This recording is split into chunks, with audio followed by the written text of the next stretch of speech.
A beautiful young girl is left home alone with only her dog to protect her. On the news that night, they announced that there was a serial killer on the loose and in that area. So before she goes to bed, she locks all the doors, tries to lock all the windows, but not the one in the basement. It won't lock.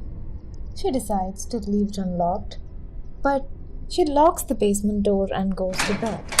Her dog takes its customary place under the bed, and so they sleep.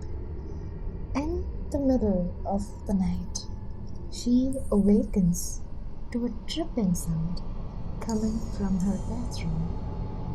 Half awake, the girl feels the comforting lick from her dog and falls back to sleep. She reawakens to the same dripping sound, reaches down to the dog where she feels that reassuring lick again and falls back to sleep. Once again she awakens to the dripping sound. She reaches her hand down and feels the lick of the dog. But something felt odd. She felt curious about the dripping sound. She gets up slowly and walks towards the bathroom. The dripping sound gets louder and louder as she approaches. She reaches the bathroom and turns on the light.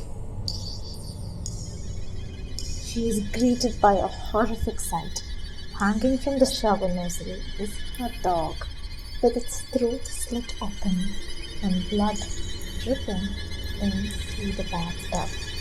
Drip, drip, drip. Something on the bathroom mirror catches her eye. She turns around. Written on the wall in her dog's blood. Humans can lick too.